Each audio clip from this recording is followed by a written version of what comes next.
Hello दोस्तों, good afternoon. आप सभी का एक बार फिर से बहुत बहुत स्वागत है आप सभी का अपने यूट्यूब चैनल परीक्षा की शिक्षा में। आशा करता हूँ कि आप सभी अच्छे होंगे, आपकी तैयारी भी एकदम अच्छे तरीके से चल रही होगी। तो जो बच्चे क्लास में पहली बार हैं, क्लास में नए हैं, देखिए हमारे जो पीरियड पर बच्चा 2023 की तैयारी हम आपकी रेगुलर बेसिस पर करवा रहे हैं।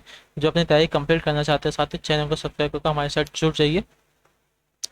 देखिए सुबह 11 बजे आपको जीएस की क्लास, दोपहर को 2 बजे रीजनिंग क्लास, फिर दोपहर को 3 बजे आपकी कला वर्ग की क्लास, और शाम को 7 बजे आपको सामान्य हिंदी क्लास हमारे चैनल पर डेली बेसिस पर आपको देखने को मिलती है साथियों।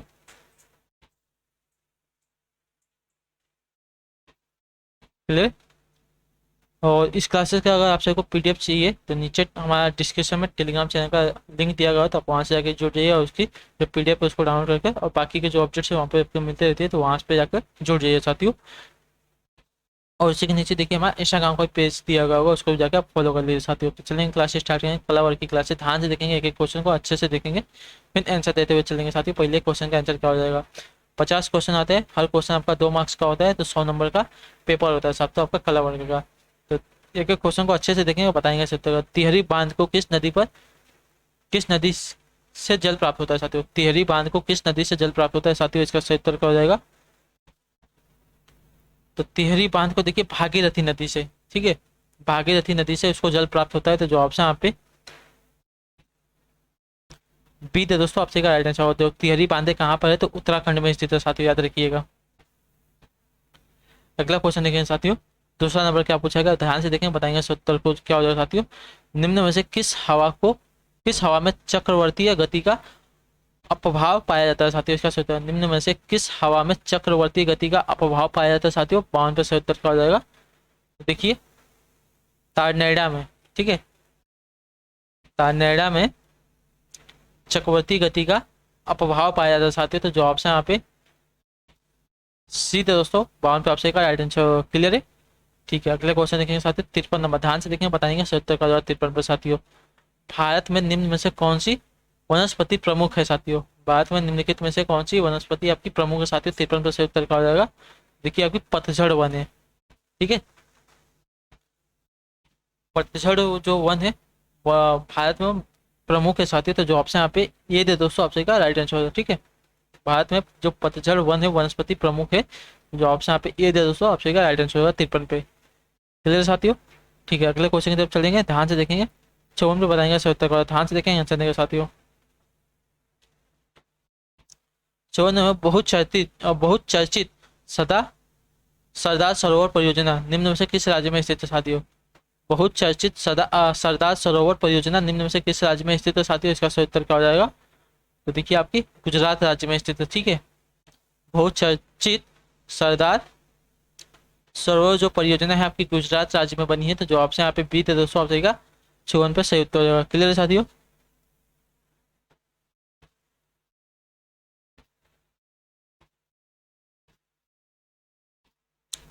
जो सरदार सरोवर है दुनिया का दूसरा सबसे बड़ा बांध है, याद रखिएगा।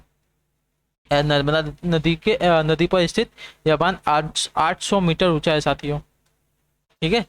अगला क्वेश्चन देखेंगे। 95 नंबर, ध्यान से देखें, बताएंगे इसका उत्तर का। भारत के पश्चिमी घाट पर्वतीय क्षेत्र में निम्न में से किस प्रकार की वनस्पति पाई जाती है साथियों, इसका सही उत्तर। भारत के पश्चिमी घाट पर्वतीय क्षेत्र में निम्न में से किस प्रकार की वनस्पति पाई जाती है साथियों, 55 में सही उत्तर क्या हो जाएगा। तो देखिए वहाँ पे सदाबहार, ठीक है, सदाबहार वनस्पति पाई जाती है वहाँ पे। तो जो ऑप्शन यहाँ पे ये दे दोस्तों, आपसे राइट आंसर हो जाएगा। क्लियर है। भारत के पश्चिमी घाट पर्वतीय क्षेत्र में आपकी सदाबहार वनस्पति पाई जाती है साथियों। अगला क्वेश्चन देंगे साथियों। 56 में बताएंगे सही उत्तर, ध्यान से देखेंगे आंसर देंगे। National plant protection training institute किस शहर में स्थित है साथियों, इसका सही उत्तर। National plant protection training institute यानी कि NPPTI किस शहर में स्थित है साथियों, 56 पे सही उत्तर क्या हो जाएगा। तो देखिए हैदराबाद में स्थित है। जो ऑप्शन यहाँ पे बी थे दोस्तों, आपसे का right answer. National plant protection training institute आपका हैदराबाद शहर में स्थित है। जो ऑप्शन यहाँ पे बी थे दोस्तों, 56 पे आपसे का राइट आंसर। अगला क्वेश्चन देखेंगे 57 नंबर, ध्यान से देखेंगे, बताएंगे सही उत्तर। ऑपरेशन फ्लड योजना किससे संबंधित है साथियों। ऑपरेशन फ्लड योजना किससे संबंधित है साथियों, इसका सही उत्तर क्या हो जाएगा। तो देखिए ऑपरेशन फ्लड जो परियोजना है आपकी संबंधित है डेयरी विकास से, ठीक है। डेयरी विकास से संबंधित है आपका ऑपरेशन फ्लड। तो जो ऑप्शन यहाँ पे बी थे दोस्तों, आपसे का राइट आंसर। क्लियर। 57 पे आपसे का ऑप्शन बी राइट हो जाएगा साथियों। ठीक है, चलेंगे अगला क्वेश्चन देखेंगे 58 नंबर, ध्यान से देखेंगे, बताएंगे सही उत्तर क्या हो जाएगा। क्या पूछा गया, मैदानी क्षेत्रों में राजमा की खेती किस फसल में की जाती है साथियों, बताएंगे सही उत्तर क्या हो जाएगा। मैदानी क्षेत्रों में जो राजमा की खेती है किस फसल में की जाती है साथियों, इसका सही उत्तर क्या हो जाएगा। तो देखिए खरीफ फसल में की जाती है, ठीक है। जो राजमा की खेती है खरीफ फसल में की जाती है, तो जो ऑप्शन यहाँ पे ये दिया दोस्तों, आप चेक राइट आंसर क्लियर। ठीक है साथियों, अगला क्वेश्चन देखेंगे क्या पूछा गया, बताने की कोशिश करेंगे। आपका 59 नंबर, ध्यान से देखेंगे, आंसर देंगे साथियों।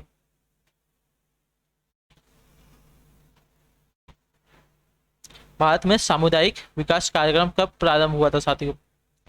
भारत में सामुदायिक विकास कार्यक्रम आपका कब प्रारंभ हुआ था पूछा गया है, तो इसका आंसर हो जाएगा साथियों देखिए 2 अक्टूबर 1952 को, ठीक है। जो ऑप्शन पे बी दे दोस्तों, आपका राइट आंसर। भारत में सामुदायिक विकास कार्यक्रम आपका प्रारंभ हुआ था 2 अक्टूबर 1952 को साथियों।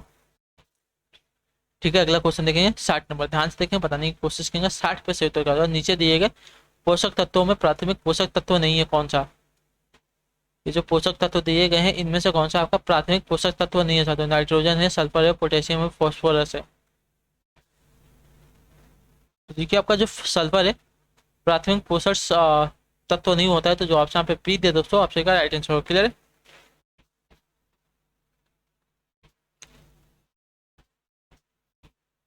जो सल्फर आपका देखिए द्वितीयक तत्व आता है, प्राथमिक तत्व नहीं आता है। अगला क्वेश्चन देखेंगे 61 पे, बताएंगे सही उत्तर क्या होगा। ध्यान से देखेंगे, आंसर देंगे साथियों।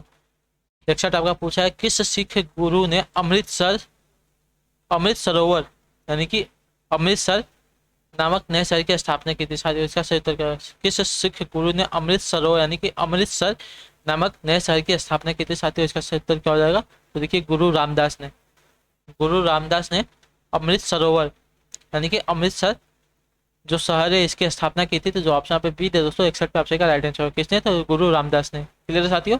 अगला क्वेश्चन देखेंगे क्या पूछा गया, बताने की कोशिश करें। 62 नंबर है साथियों। 62 आपका दिया गया है, प्राचीन भारत में निष्क किसे कहा जाता था साथियों। निष्क प्राचीन भारत में किसे कहा जाता था साथियों। तो निष्क देखिए स्वर्ण आभूषण को कहा जाता था साथियों, ठीक है। तो सोने के आभूषण होते थे उन्हें निष्क कहा जाता था प्राचीन भारत में, तो जो ऑप्शन पे ये दे दोस्तों, ऑप्शन का राइट आंसर क्लियर है। ठीक है साथियों, अगला क्वेश्चन देखेंगे 63 नंबर, ध्यान से देखें, बताने की कोशिश करेंगे। जयपुर, दिल्ली, मथुरा तथा उज्जैन में जंतर मंतर के नाम से वेधशाला का निर्माण किसने कराया था साथियों। देखिए सवाई जयसिंह ने।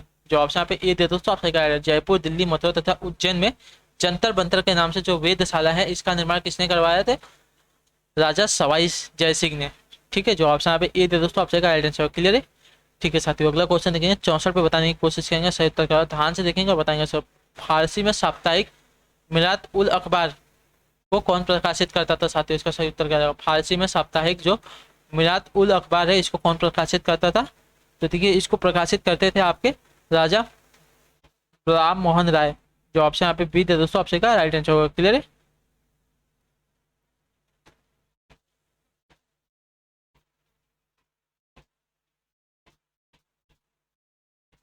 तो जो ऑप्शन यहाँ पे बी दे दोस्तों, आपसे का राइट आंसर होगा। मिरात उल अखबार कौन प्रकाशित करता था, तो राजा राम मोहन राय जो फारसी साप्ताहिक पत्र था। ठीक है, अगला क्वेश्चन देखेंगे 65 में, बताएंगे सही उत्तर का, ध्यान से देखेंगे आंसर। बंगाल का द्वैध शासन कब से कब तक चला था साथियों।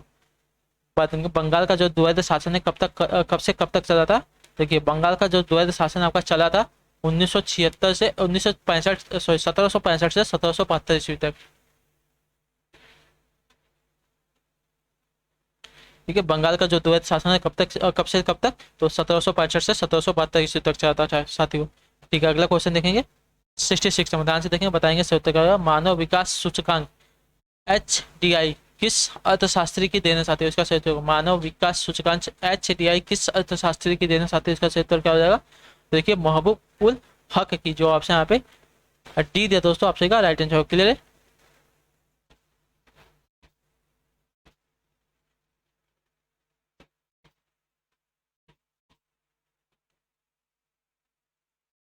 मानव विकास सूचकांक यानी कि HDI किस अर्थशास्त्री की देन है, तो महबूब उल हक की।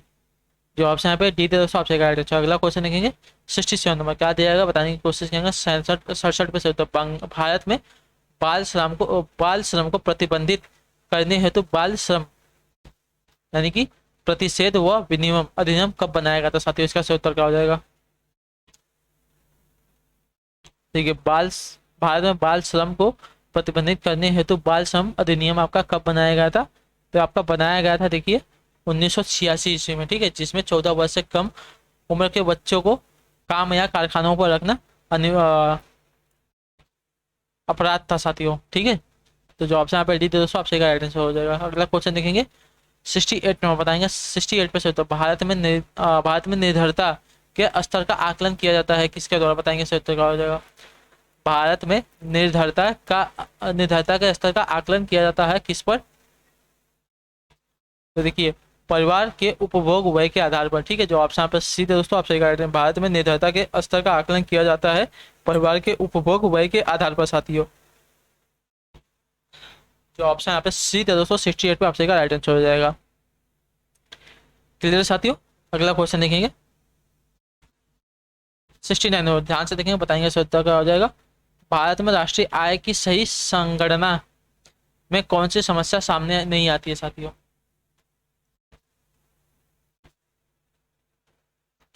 भारत में राष्ट्रीय आय की सही संगणना में कौन सी समस्या सामने नहीं आती साथियों? 69 पे सही उत्तर क्या हो जाएगा? तो देखिए पर्याप्त एवं सही सांख्यिकीय विधियों की कमी जो है भारत में राष्ट्रीय आय की सही संगणना में सामने नहीं आती है साथियों। तो जो ऑप्शन यहाँ पे ए दे दोस्तों आपसे पर्याप्त एवं सही सांख्यिकीय विधियों की जो कमी वाली जो समस्या है ये सामने नहीं आती है। तो जो ऑप्शन यहाँ पे ए दे दोस्तों आपसे राइट आंसर। क्लियर है? अगला क्वेश्चन है साथियों 70 नंबर, ध्यान से देखेंगे, बताएंगे सही उत्तर क्या हो जाएगा साथियों। स्टैगफ्लेशन क्या होता है साथियों? स्टैगफ्लेशन क्या होता है? 70 पे 70 क्या हो जाएगा? तो देखिए स्टैगफ्लेशन आपका होता है मंदी के साथ मुद्रास्फीति, ठीक है, मंदी के साथ मुद्रास्फीति जो आपकी स्टैगफ्लेशन कहलाती है। तो जो ऑप्शन यहाँ पे डी दे दोस्तों 70 पे आपसे का राइट आंसर हो जाएगा। अगला क्वेश्चन देखेंगे 71 नंबर क्या पूछा है, ध्यान से देखेंगे। कमांड इकोनॉमी की शब्दावली का तात्पर्य क्या है? कमांड इकोनॉमी की शब्दावली का तात्पर्य क्या साथियों? 71 पे 70 का हो जाएगा। तो देखिए इसका तात्पर्य होता है नियंत्रित अर्थव्यवस्था, ठीक है। जो ऑप्शन यहाँ पे बी दे दोस्तों आपसे राइट आंसर। कमांड इकोनॉमी की शब्दावली का तात्पर्य क्या होता है? तो नियंत्रित अर्थव्यवस्था साथियों, ठीक है। 71 पे जो ऑप्शन पे बी दे दोस्तों आपसे राइट आंसर। क्लियर है? ठीक है, अगला क्वेश्चन देखेंगे साथियों 72 पे, बताएंगे सही उत्तर, ध्यान से देखेंगे, आंसर देंगे साथियों। 72 है निम्न में से कौन सा स्तरीयकरण का आधार है साथियों? निम्न में से कौन सा स्तरीयकरण का आधार हो जाएगा? 72 पे 70 का हो जाएगा। तो देखिए स्तरीयकरण का आधार आपका देखिए असमानता होता है। जो ऑप्शन यहाँ पे ए दे दोस्तों आपसे राइट आंसर। क्लियर है? ठीक है, अगला क्वेश्चन देंगे साथियों 73 पे, बताएंगे सत्तर का, ध्यान से देखेंगे, आंसर देंगे। निम्नलिखित में से किसने प्रगति की नैतिक अवधारणा पर जोर दिया था साथियों? 73 का पूछा है, निम्नलिखित में से किसने प्रगति की नैतिक की अवधारणा पर जोर दिया था साथियों? 73 पे 70 क्या हो जाएगा? प्रगति की नैतिक की अवधारणा पर किसने जोर दिया था? तो देखिए मैकाइवर ने, ठीक है। प्रगति की नैतिक की अवधारणा पर जोर देने वाले आपके मैकाइवर थे। तो जो ऑप्शन यहाँ पे ये दिया दोस्तों आपसे का राइट आंसर हो जाएगा। क्लियर? अगला है आपका देखिए 74 नंबर, ध्यान से देखें क्या पूछा गया है, बताने की कोशिश करेंगे साथियों। 74 नंबर है, सामाजिक परिवर्तन निम्न में से किस में नहीं आता है साथियों? जो सामाजिक परिवर्तन है निम्न में से किस में नहीं आता है? तो देखिए जो परिवर्तन आपका परंपरा में नहीं आता है साथियों, ठीक है। सामाजिक परिवर्तन आपका परंपरा में नहीं आता, बाकी सभी कानून, शिक्षा, धर्म में आता है। तो जो ऑप्शन पे बी दे दोस्तों आपसे का राइट आंसर हो जाएगा। अगला क्वेश्चन देखें साथियों 75 नंबर, ध्यान से देखेंगे, बताएंगे सत्य का। सांस्कृतिक प्रतिस्थापना निम्न में से कौन सी प्रक्रिया है साथियों?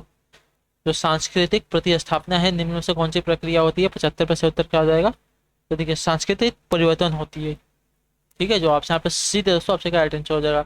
सांस्कृतिक प्रतिस्थापना निम्न से कौन सी प्रक्रिया है? तो सांस्कृतिक परिवर्तन है। जो ऑप्शन यहाँ पे बी दिया दोस्तों आपसे का राइट आंसर हो जाएगा। क्लियर? यहाँ तक सभी का क्लियर साथियों? ठीक है, अगले क्वेश्चन की तरफ चलेंगे। क्लियर है? तो अगला क्वेश्चन है आपका 76 नंबर, सामान्यतः किसी क्षेत्रीय परिषद की अध्यक्षता कौन करता है साथियों? इसका सही उत्तर क्या हो जाएगा? सामान्यतः किसी क्षेत्रीय परिषद की अध्यक्षता कौन करता है साथियों? 76 पे सही उत्तर क्या हो जाएगा? तो देखिए केंद्रीय गृह मंत्री करते हैं। तो जो ऑप्शन यहाँ पे सी दोस्तों आपसे क्या राइट आंसर, किसी क्षेत्रीय परिषद की अध्यक्षता पूछा है हमसे, ठीक है। तो कौन करता है, तो केंद्रीय गृह मंत्री करते हैं। तो जो ऑप्शन यहाँ पे ए, सॉरी सी दे दोस्तों, ऑप्शन का राइट आंसर होगा। क्लियर है। अगला क्वेश्चन देखेंगे 77 नंबर, ध्यान से देखेंगे क्या पूछेगा, बताने की कोशिश करेंगे। 1952 का वर्ष भारतीय इतिहास में क्यों महत्वपूर्ण है साथियों? 1952 का वर्ष भारतीय इतिहास में क्यों क्यों महत्वपूर्ण है, इसका रीजन क्या है साथियों? तो देखिए, क्योंकि देखिए लोकसभा का प्रथम आम निर्वाचन हुआ था इस साल को। ठीक है, 1952 का वर्ष भारतीय इतिहास में क्यों महत्वपूर्ण है साथियों, आपसे पूछा है। देखिए 1952 का वर्ष भारतीय इतिहास में क्यों महत्वपूर्ण है, देखिए इस वर्ष लोकसभा का प्रथम आम निर्वाचन हुआ था साथियों। तो जो ऑप्शन पे डी दोस्तों, ऑप्शन का राइट आंसर। क्लियर। 1952 का वर्ष किस लिए महत्वपूर्ण है भारतीयों के लिए, तो लोकसभा का प्रथम आम निर्वाचन हुआ था इस वर्ष को। अगला क्वेश्चन देखेंगे साथियों 78 पर, बताएंगे सर उत्तर का हो जाएगा। ध्यान से देखेंगे, आंसर देखेंगे। निम्न संविधान संशोधन में कौन सा संसद के पक्ष परिवर्तन करने से निश्चित करता है साथियों? निम्न में से कौन सा संविधान संशोधन है जिसमें कौन सा संसद में पक्ष परिवर्तन करने से निषेध करता है साथियों?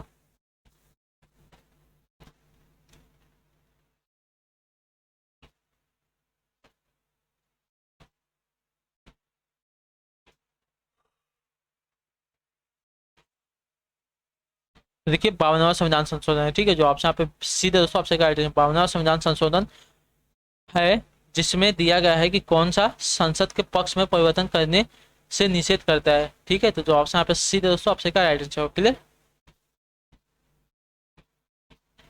अगला क्वेश्चन देखिए साथियों क्या पूछा गया है, 79 में बताने की कोशिश करेंगे सत्यों का। मौलिक अधिकारों को लागू करने के लिए रीट किसके द्वारा जारी किया जाता है साथियों? मौलिक अधिकारों को लागू करने के जो रीट है किसके द्वारा जारी किया जाता है साथियों, इसका सही उत्तर क्या हो जाएगा? तो रीट है देखिए आपका उच्चतम न्यायालय द्वारा जारी किया जाता है। ठीक है, जो ऑप्शन यहाँ पे सीधे दोस्तों आपसे का राइट आंसर। क्लियर। मौलिक अधिकारों को लागू करने के लिए जो रीट है उच्चतम न्यायालय द्वारा जारी किया जाता है साथियों। अगला क्वेश्चन देखेंगे 80 बताएंगे सही उत्तर का, ध्यान से देखेंगे, आंसर देंगे साथियों। संविधान का व्याख्याकार और संरक्षक कौन है साथियों? संविधान का व्याख्याकार और संरक्षक कौन होता है साथियों, इसका सही उत्तर क्या हो जाएगा? तो देखिए सर्वोच्च न्यायालय होता है। जो ऑप्शन यहाँ पे ये थे दोस्तों आपसे क्या है, संविधान का व्याख्याकार और संरक्षक है आपका सर्वोच्च न्यायालय होता है साथियों। 80 पे आप सभी का ऑप्शन नंबर ए राइट हो जाएगा। क्लियर।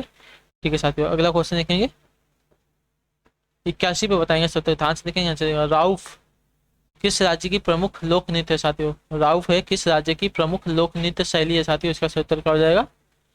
तो राउफ देखिए आपकी जम्मू कश्मीर की है। ठीक है, जो ऑप्शन यहाँ पे सी दे दोस्तों आपसे का राइट आंसर हो जाएगा। क्लियर। जो राउफ है जम्मू कश्मीर की प्रमुख लोक नृत्य शैली है साथियों। अगला क्वेश्चन देखेंगे साथियों क्या पूछा गया है, 82 पे बताने की कोशिश करेंगे सही उत्तर का, ध्यान से देखेंगे आंसर साथियों। 82 नंबर, निम्नलिखित लोक नृत्य और राज्यों के युग में कौन सा एक सही सम्मिलित नहीं है साथियों? तमाशा देखिए महाराष्ट्र में होता है, कजरी आपका उत्तर प्रदेश में होता है, और जो गिद्दा है पंजाब में। तो जो घूमर है देखिए आपका हरियाणा में नहीं होता। तो जो ऑप्शन यहाँ पे बी दे दोस्तों आपका राइट आंसर हो जाएगा। घूमर आपका देखिए राजस्थान का नृत्य है साथियों। ठीक है, तो जो ऑप्शन यहाँ पे बी दे दोस्तों आपसे का राइट आंसर होता है। ठीक है, अगला क्वेश्चन देखेंगे 83 पे, बताएंगे सत्य का। भीमबेटका की गुफाएं किसके लिए प्रसिद्ध है साथियों, इस पे आंसर दीजिए। भीमबेटका की गुफाएं किसके लिए प्रसिद्ध है साथियों, इसका सही उत्तर क्या हो जाएगा? देखिए गुफाओं के चैत्र शैल चित्र के लिए। ठीक है, जो भीमबेटका की गुफाएं हैं किसके लिए प्रसिद्ध है, तो गुफाओं के शैल चित्र के लिए। जो ऑप्शन यहाँ पे ये दिया दोस्तों आपसे का राइट आंसर। क्लियर है।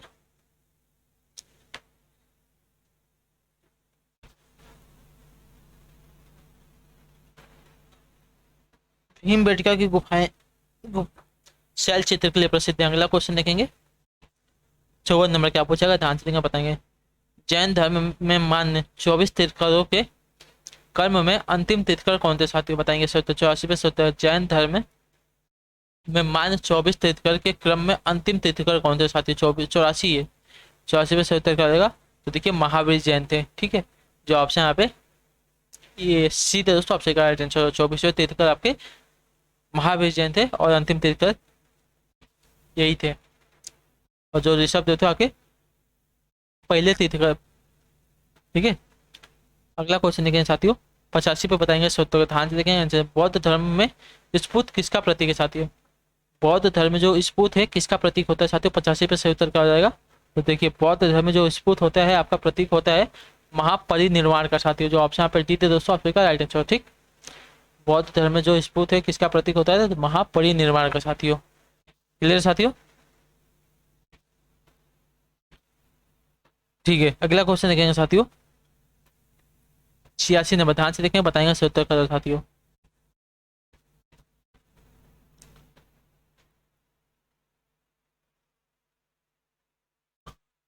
निम्नलिखित में से कौन सा कथन दबाव समूह का अर्थ बोध कराता है साथियों? निम्नलिखित में से कौन सा कथन है जो दबाव समूह का अर्थ बोध कराता है साथियों? इसका सही उत्तर क्या हो जाएगा? तो देखिए, नीति संबंधित निर्णय और निर्णयों को नियंत्रित करने हेतु प्रभाव डालने वाला जो समूह होता है, यही आपका देखिए क्या कराता है? तो दबाव समूह का अर्धबोध कराता है साथियों। ठीक है, दबाव समूह का अर्धबोध कौन कराता है? तो नीति संबंधित निर्णयों को नियंत्रित करने हेतु प्रभाव डालने वाला जो समूह होता है, यही आपका दबाव समूह का प्रकट कराता है साथियों। तो जो ऑप्शन यहाँ पे सी दे दोस्तों ऑप्शन का राइट आंसर। क्लियर? कौन? तो नीति संबंधित निर्णयों को नियंत्रित करने हेतु प्रभाव डालने वाला समूह क्या कराता है? तो दबाव समूह का अर्धबोध कराता है साथियों। क्लियर है? अगला क्वेश्चन है साथियों 87 पे बताएंगे सर, तो ध्यान से देखेंगे आंसर देंगे। भारत के किस एकमात्र संघ राज्य क्षेत्र का अपना उच्च न्यायालय है साथियों? बताएंगे उसका उत्तर क्या हो जाएगा? तो देखिए दिल्ली का है। जो ऑप्शन यहाँ पे डी दे दोस्तों ऑप्शन का राइट आंसर। ठीक है, भारत के दिल्ली एकमात्र संघ राज्य क्षेत्र का अपना उच्च न्यायालय साथियों। क्लियर है? 87 ऑप्शन का ऑप्शन डी राइट हो जाएगा। अगला क्वेश्चन देंगे साथियों 88 पे बताएंगे सही उत्तर क्या होगा। ध्यान से देखेंगे आंसर देंगे। ट्रेमैन सिद्धांत के अंतर्गत किसे सहायता प्रदान की गई है साथियों? बताएंगे सर। ट्रेमैन सिद्धांत के अंतर्गत किसे सहायता प्रदान की गई साथियों? इसका सही उत्तर क्या हो जाएगा? तो देखिए, ईरान को, यूनान को, तुर्की को, तीनों को, तो जो ऊपर के उपयुक्त सभी है इनको दिया गया है ट्रेमैन सिद्धांत के अंतर्गत किसे सहायता प्रदान की गई साथियों? तो देखिए, ईरान, यूनान और तुर्की, इन तीनों को दी गई है। तो जो ऑप्शन यहाँ पे डी दोस्तों ऑप्शन का है उपयुक्त को सभी को।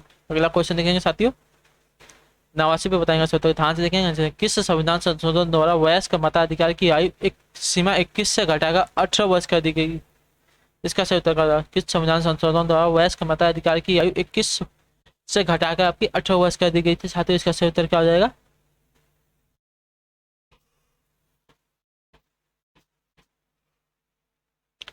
61वां संविधान संशोधन अधिनियम द्वारा। ठीक है, इसमें क्या किया गया था? तो 21 वर्ष से घटाकर आपकी 18 वर्ष आयु कर दी गई थी। किसके लिए? तो वयस्क मताधिकार की आयु। जो ऑप्शन यहाँ पे सीधे दोस्तों ऑप्शन का राइट आंसर होगा। क्लियर? ठीक है, अगले क्वेश्चन की तरफ चलेंगे, ध्यान से देखेंगे। नंबर पर बताएंगे सर उत्तर। राष्ट्रपति राष्ट्रीय आपातकाल की उद्घोषणा किन परिस्थितियों में कर सकता है साथियों? देखिए, राष्ट्रपति जो है राष्ट्रीय आपातकाल की उद्घोषणा किन परिस्थितियों में कर सकता है? देखिए, युद्ध की स्थिति में, बाह्य आक्रमण की स्थिति में, सशस्त्र विद्रोह में, तीनों में कर सकता है। तो जो ऑप्शन यहाँ पे डी दोस्तों ऑप्शन का आंसर। किसमें कर सकता है राष्ट्रपति राष्ट्रीय आपातकाल की घोषणा? तो देखिए, युद्ध की स्थिति में, बाह्य आक्रमण की स्थिति में और सशस्त्र विद्रोह की स्थिति में। तो जो ऑप्शन यहाँ पे डी दोस्तों उपयुक्त सभी में कर सकता है। तो जो ऑप्शन यहाँ पे डी दोस्तों ऑप्शन का राइट आंसर। क्लियर है? ठीक है, अगला क्वेश्चन देखेंगे 91 नंबर, क्या दिया गया है ध्यान से देखें, बताने की कोशिश करें। दानवीर कर्ण का अंतिम दान क्या था साथियों? दानवीर कर्ण का अंतिम दान क्या था साथियों? इसका सही उत्तर क्या हो जाएगा? देखिए, सोने के दांत। जो आपसे यहाँ पे बी दे दोस्तों आपसे का दानवीर कर्ण का अंतिम दान आपका क्या था? तो सोने के दांत, याद रखिएगा, उनका अंतिम दान था। तो जो ऑप्शन पे बी दे दोस्तों आपसे का राइट आंसर हो जाएगा। क्लियर है साथियों? अगला क्वेश्चन देखेंगे साथियों 92 में बताएंगे सही उत्तर का। ध्यान से देखेंगे, उत्तर देखें। महाभारत युद्ध के पश्चात जो महारथी बचे थे उनकी संख्या कितनी थी साथियों? महाभारत युद्ध के पश्चात जो महारथी बचे थे उनकी संख्या पूछा आपसे कितनी थी साथियों? तो देखिए 18 जन बचे थे। ठीक है, जो ऑप्शन यहाँ पे ये दे दोस्तों आपसे का राइट आंसर हो जाएगा। भारत युद्ध के पश्चात जो महारथी बचे थे उनकी संख्या आपकी 18 थी साथियों। अगला क्वेश्चन देखेंगे 93 पे बताएंगे सही उत्तर का। ध्यान से देखेंगे आंसर। निम्न में से कौन जरासंध का बहनोई था साथियों? निम्न में से कौन आपका जरासंध का बहनोई था? 93 पे सही उत्तर क्या हो जाएगा? तो देखिए, जरासंध का बहनोई आपका कौन था? कंस था साथियों। जो ऑप्शन यहाँ पे बी दे दोस्तों आपसे का राइट आंसर। क्लियर? जरासंध का बहनोई आपका कंस था। जो ऑप्शन यहाँ पे सी दे दोस्तों आपसे का राइट आंसर हो जाएगा 93 पे। अगले क्वेश्चन की तरफ चलेंगे, ध्यान से देखेंगे क्या पूछा गया, बताने की कोशिश करेंगे। 94 नंबर है। कर्ण को पालने वाली माता का नाम क्या था साथियों? बताएंगे। कर्ण को पालने वाली माता का नाम क्या था साथियों, इसका सही उत्तर क्या हो जाएगा। तो कर्ण को पालने वाली देखिए माता का नाम राधा था साथियों, ठीक है। जन्म देने वाली माँ का नाम कुंती था और पालने वाली माँ का नाम राधा था साथियों। जो ऑप्शन पे डी दे दोस्तों, ऑप्शन का राइट आंसर। क्लियर, ठीक है। अगला क्वेश्चन देखेंगे 95 में, ध्यान से देखेंगे क्या पूछेगा, बताने की कोशिश करें। दुर्योधन के मामा शकुनी के राज्य का नाम क्या था साथियों। दुर्योधन के मामा शकुनी के राज्य का क्या नाम था, तो गांधार था। जो ऑप्शन यहाँ पे बी दे दोस्तों, ऑप्शन का राइट आंसर होगा। क्लियर है,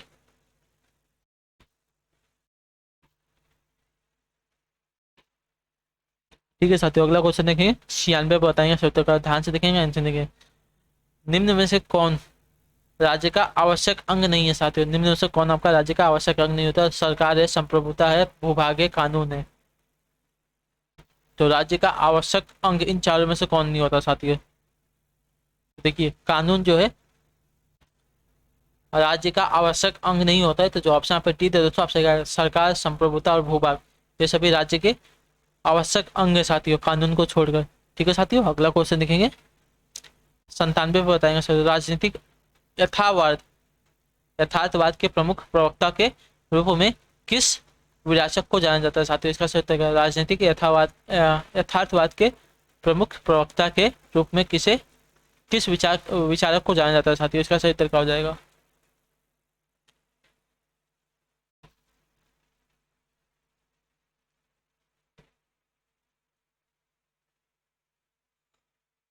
तो देखिए मार्गेन थाउ को, जो ऑप्शन पे बी दे दोस्तों, ऑप्शन का राइट आंसर हो जाएगा। ठीक है, राजनीतिक यथार्थवाद के प्रमुख प्रवक्ता के रूप में मार्गन मार्गेन थाउ विचारक को जाना जाता है। तो जो ऑप्शन पे बी दिया दोस्तों 97 पे आपसे का राइट आंसर होगा। अगला क्वेश्चन देखेंगे 98 नंबर, क्या पूछेगा ध्यान से देखेंगे आंसर देंगे। स्वतंत्रता इसके अलावा और कुछ नहीं है,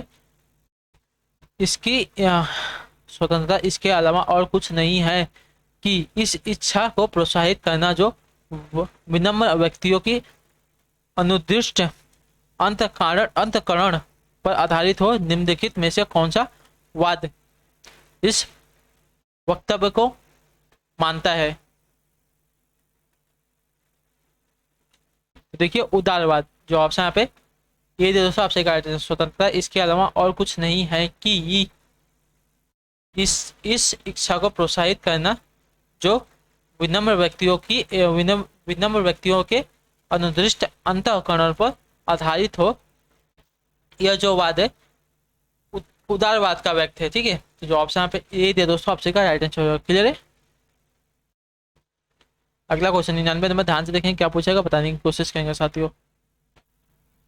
गुट तंत्र के लौ निमय का प्रतिपादन किसने किया है साथियों। गुट तंत्र के लौ नियम का प्रतिपादन किसने किया साथियों। 99 पे सही उत्तर क्या हो जाएगा।